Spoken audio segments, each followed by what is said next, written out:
She wanted what I had. And she took it all. Anna had always found comfort in structure. In spaces that spoke. In molding that curved just right along century-old ceilings and hardwood floors that creaked with the confidence of history. The house she lived in wasn't just a house. It was legacy. It was 3 generations of women passing down recipes, stories, and lessons in resilience beneath the same slate roof. Her bedroom still held the floral wallpaper her grandmother had chosen decades ago. Her studio was once the sitting room where her mother had taken piano lessons. The banister still bore the nick she made at 12, skateboarding through the hallway when no one was home. She was 32 now, a successful interior designer with a portfolio full of carefully balanced color palettes and restorative spaces. Clients came to her not just for aesthetics, but for emotional recentering. She had built something quietly beautiful, a career, a reputation, and a life beside her mother in their ancestral home. And then came Thomas. He had never been particularly extraordinary. A small business owner who ran a local wine shop. He had the kind of easy charm that worked best in intimate spaces. He listened more than he spoke, cooked elaborate meals without using recipes, and talked about someday in the way that made it feel like a promise. He didn't challenge Anna's love of tradition. He admired it, at least, that's what she thought. They met at a charity auction. He poured the wine, she designed the space. They had spent months renovating the back guest suite of the house, dreaming of converting it into an Airbnb, maybe even something more, a shared home. Eventually, for a family, there were sketches taped to the fridge, notes written in margin scribbles about wood finish, linen textures, where to put the breakfast nook. Everything was slow, intentional, real, until Elise returned. Anna's cousin was the kind of woman who entered a room like she owned the air. Elise had been living in Europe for nearly a decade, bouncing between internships, lovers, and creative sabbaticals. She was the family's glittery secret, a bit wild, always dramatic, but charming enough to earn forgiveness before anyone processed the offense. When she arrived unannounced one spring afternoon, dragging 2 designer suitcases and a dog that didn't like anyone, Anna welcomed her with caution. Her mother, ever gracious, set up the guest room and insisted Elise stay as long as you need. Anna hadn't seen her in 5 years. It took less than 2 weeks for Elise to begin orbiting Thomas. At first it was innocent. She complimented his wine pairings, laughed too loud at his jokes, began shadowing their renovation discussions, offering European perspective on backsplash tiles and paint finishes. Anna noticed the shift, the way Thomas began dressing with more flair, the way he started quoting Elise's offhand remarks in casual conversation. But Anna, trained in restraint, raised in propriety, didn't voice her suspicions. Not yet, not when she wanted so badly to believe that family meant safety. The unraveling was slow, then all at once, Anna discovered the truth on a Thursday. She was reviewing invoices in the dining room when she noticed discrepancies in the property records. Small things, language shifts, missing signature copies, updates filed too early. The house was under joint stewardship with her mother. But suddenly there were draft deeds naming new co-owners. Her name had been quietly fading from places it once anchored. When she brought it up to her mother, there was confusion, then concern. They confronted Thomas that evening. He didn't deny it. Elise knows a lot of people, he said, calmly, as if explaining a parking ticket. She helped restructure some of the property holdings. It's more efficient this way. You're too emotionally attached to make business-minded decisions. Anna's breath caught. And you? She asked. He hesitated. Then, she's helping me expand the wine brand overseas. We've become close. That night, Anna's mother collapsed in the kitchen. The paramedics said it was a minor heart attack, brought on by stress. Anna rode with her in the ambulance, holding her hand the whole way. Her mother survived, but something broke permanently in her eyes. By the time Anna returned home the next day, Thomas and Elise were gone. No goodbye, no explanation, just missing clothes, deleted messages, and a forwarded legal document that felt like salt rubbed into something already flayed. The house was still technically Anna's, but loopholes had been drawn in the margins. Elise had filed for controlling interest in a shell company leasing part of the property. Thomas had pulled out his financial investments, claiming repayment for unacknowledged labor.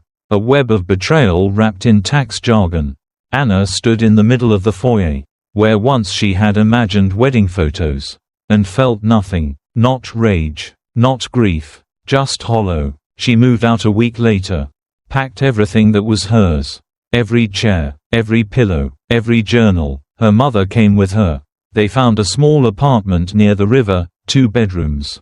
No garden, no ghosts. Anna put the past in a box. Not to forget, but to file away until she had the time and power to revisit it properly. Elise hadn't won, not really, because Anna was still breathing. And breathing, she would later learn, is the first step to rebuilding. If no one would protect me, I'd build something no one could steal.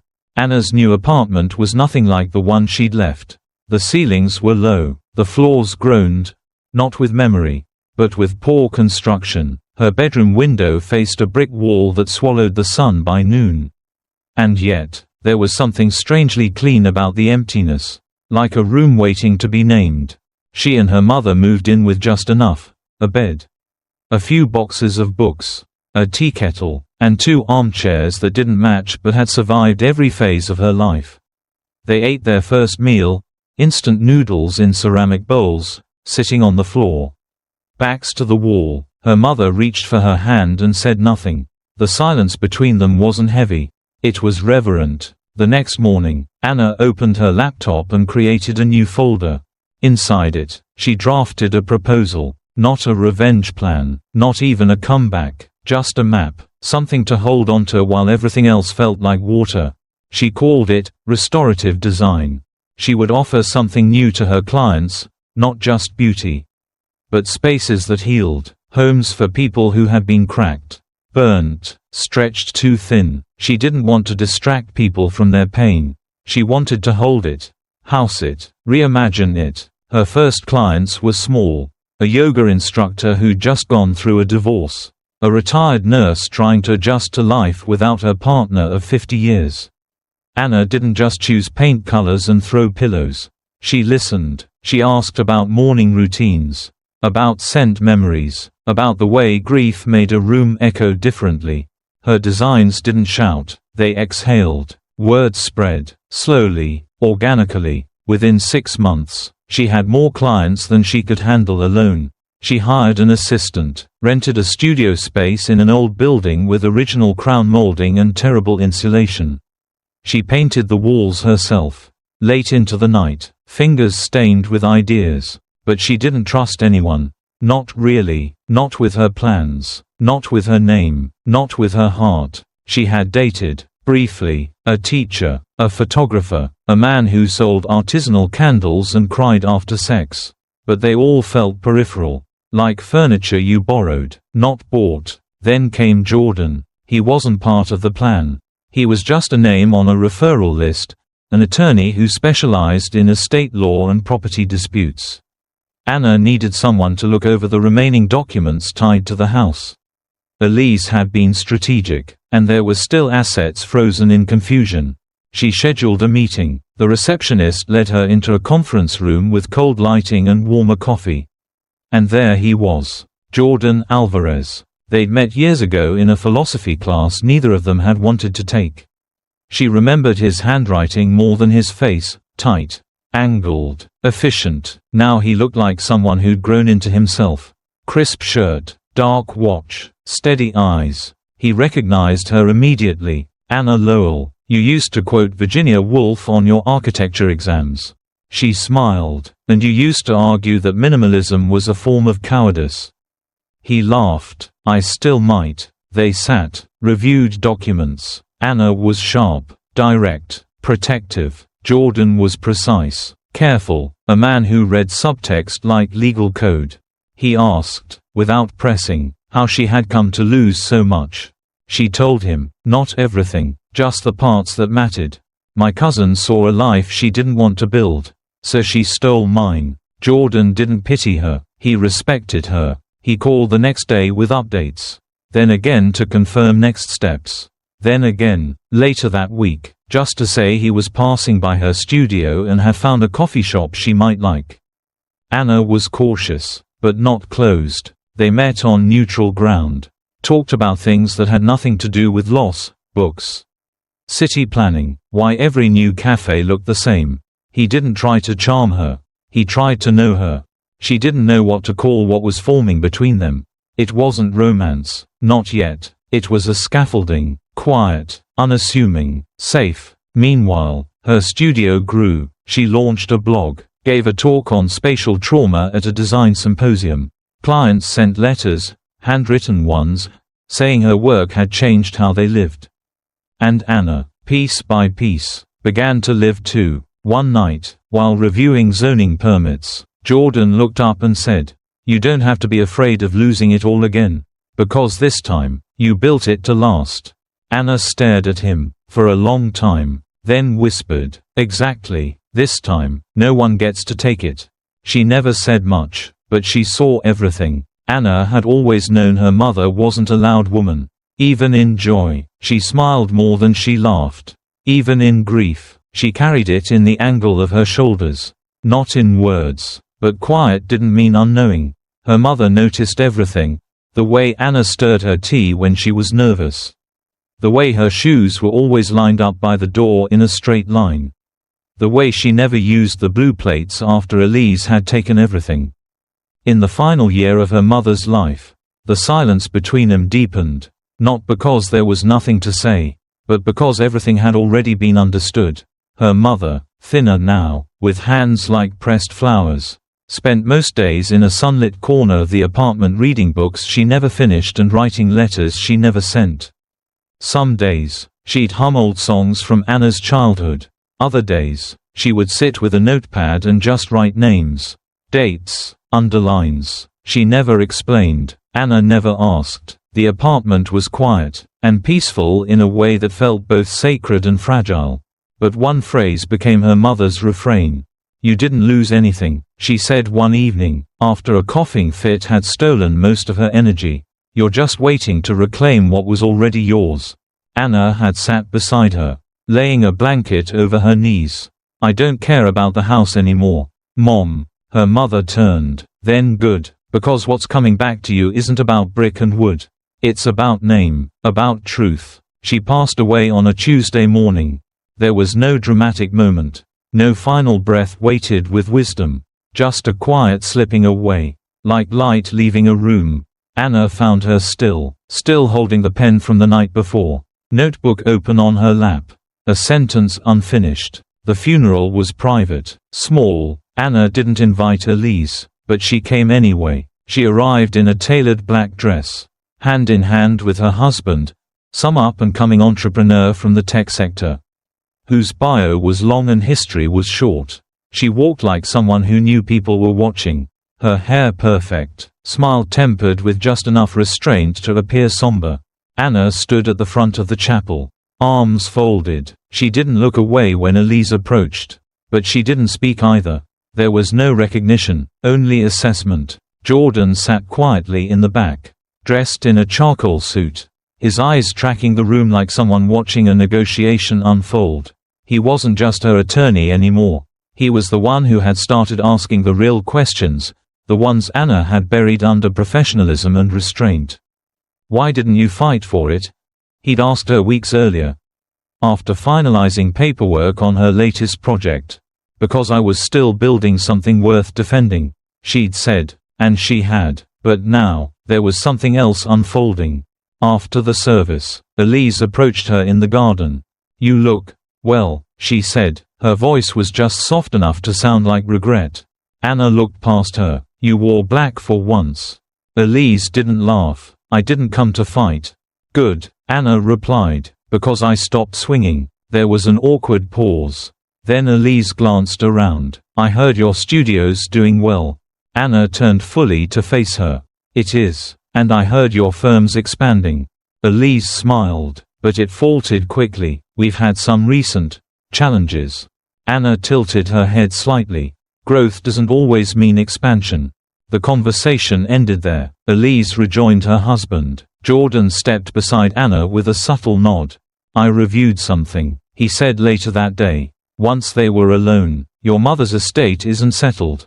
Not publicly, but she filed a sealed will with my firm last year. She requested I handle the reading personally." Anna blinked. "I thought she left everything to Elise." "After the documents Elise drafted. She never signed those," Jordan said. "She saw them, but she didn't trust them." Anna's breath caught. "She never told me. She didn't want you distracted by defense. She wanted you to create freely. Build first, fight after." Anna didn't cry, but she walked back into her studio that night with a steadiness she hadn't felt in years. Something had shifted, not like revenge, more like weight realigning, a slow reclaiming, a legacy realigning itself in silence. She was no longer the woman who had lost everything. She was the woman everything was slowly returning to. And this time, she was ready to receive it. She arrived like royalty, she left like a shadow. The conference room was too modern for what it held. The walls were glass, the chairs sleek, the air scented faintly of citrus and entitlement. But beneath the silence, something older stirred, something heavy. Like consequence, Anna sat at the head of the table. Not because she wanted to, but because that's where Jordan placed her. And he knew exactly what he was doing. The will reading had been scheduled with precision. Only those named in the sealed document were invited. Elise, her husband, Darren, a finance tech strategist with a penchant for passive arrogance, and 2 representatives from the family's long-standing foundation. Jordan entered the room 5 minutes late. On purpose, he greeted no one with excess warmth. He sat, opened the file, and began with the same steadiness he used when diffusing legal minds. Anna kept her hands folded. Her face gave away nothing. Elise arrived in black silk, high heels, and a diamond-studded clutch. Her smile was curated, and her gaze skipped over Anna like she was furniture. Darren followed close behind, scanning the space with mild interest, until he locked eyes with Jordan. Recognition, a faint shift in posture, a flicker of something he hadn't expected. Jordan said nothing. He began. "The last will and testament of Margaret Evelyn Lowell was filed under seal last year, with explicit instructions regarding the timing and privacy of its execution." He paused. "It supersedes all previous estate arrangements, including any documents submitted or proposed by other parties that were never executed." Elise's fingers froze on her clutch, a flicker in her smile. Darren frowned. "As per the instructions, I will now read the will in full."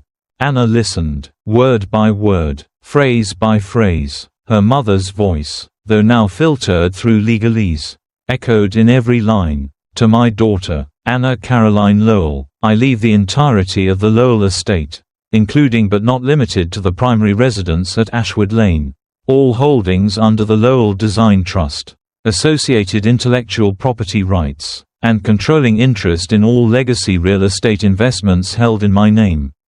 Elise leaned forward. "What?" Jordan continued without looking up.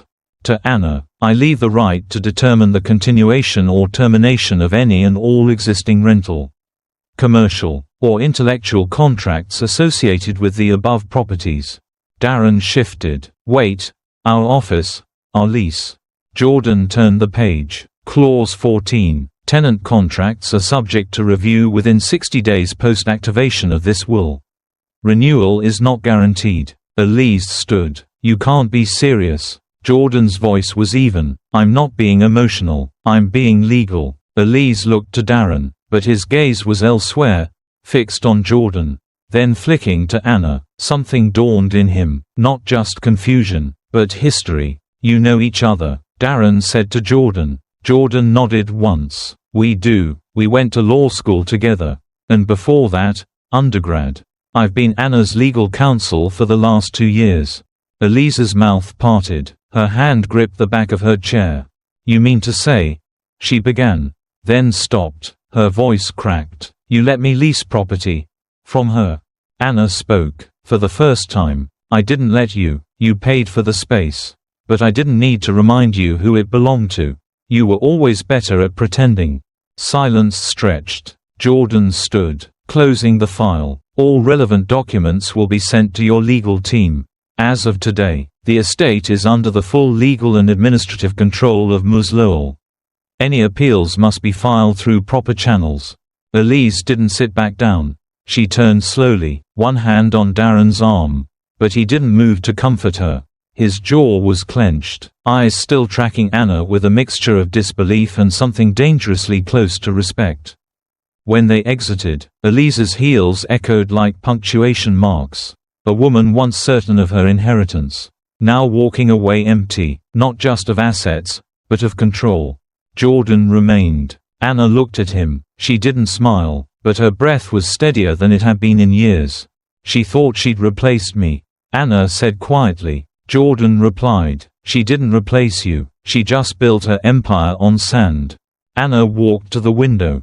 Below, traffic moved like nothing had happened. But everything had. And now, she wasn't the girl who'd been taken from. She was the woman everything was being returned to. Piece by piece. Legally, elegantly, completely. Revenge was never the point. But fairness feels beautiful. Anna stood in the garden of the house she had once fled. The magnolia tree still leaned slightly toward the east window, as if drawn by something it could never quite reach. The hydrangeas along the path had overgrown in the years she was gone, spilling into the stone walkway like soft defiance. Everything smelled of time, not memory, but something deeper, inheritance. Maybe, the weight of something that waited patiently to be restored. The will had changed everything, but not Anna. She didn't gloat, she didn't post, she didn't call anyone to recount the moment Elise's mouth parted in disbelief. Instead, she walked the halls with measured silence, touching the banister her grandmother used to dust with lemon oil, the windowsills her mother insisted on repainting every spring. She didn't need permission to be here anymore. It was hers, legally, emotionally, and most importantly, with peace. It took 4 days before Elise requested a meeting. She arrived at the Ashwood house in a navy coat and low heels. A modest shift from her usual cinematic entrance. She carried a leather folder and wore a smile so practiced it trembled at the corners. Anna met her in the library, where the curtains were half drawn and the fireplace was lit. Despite the mild spring air, Jordan sat in the corner chair, silently reviewing documents, a quiet reminder that this meeting was not just about closure, but accountability. I didn't expect Aunt Margaret to write the will that way, Elise began, settling into the armchair across from Anna. No, Anna replied calmly, you expected her not to write one at all, or to be confused, or tired enough to let you write it for her. Elise's smile twitched. You always did know how to go straight for the throat. I don't need to, Anna said. It's already done. A beat passed. Elise shifted. I'd like to propose continuing the lease on the office, she said, setting the folder between them. We've invested a lot into the build-out. Moving would cost a fortune. I'm willing to renegotiate terms. Anna glanced at the folder but didn't reach for it. Fine, she said. Triple the rent, new contract, and the company has to remove any reference to Lowell from its branding. I want the name back where it belongs. Elise paled. That's excessive. Anna raised an eyebrow. It's fair. You made your living off a name you didn't earn. Jordan looked up for the first time. We can have the paperwork ready by end of week. Elise stood slowly, her hands clenched slightly at her sides. You really have changed. No, Anna said, standing as well. I just stopped pretending you were the one who deserved more. Outside, the light had shifted. Jordan walked with Anna through the garden path. His steps casual, hands in his coat pockets. You could have cut her out entirely, he said. Anna shrugged. She needed to know what it feels like to ask instead of take. He looked at her. That wasn't revenge. She smiled. No, that was a boundary. Revenge requires fire. I only needed light. They walked the rest of the way in silence. At the porch, Jordan paused. You don't have to win louder, he said. You've already risen higher. Later that night, Anna walked alone through the house. Room by room, she ran her fingers along the edges of doorframes she once traced as a child. In the upstairs hallway, she found an old drawing tacked behind a closet wall, a rough sketch of the house. In crayon, labeled in a child's looping handwriting, "My Forever Home." She smiled. In the studio, she found the rolls of her mother's old fabrics.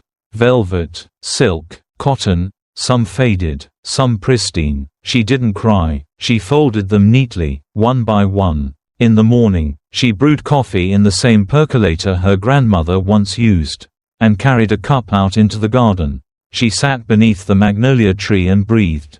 She took everything once, Anna whispered. But I didn't take revenge. I just took back what was always mine.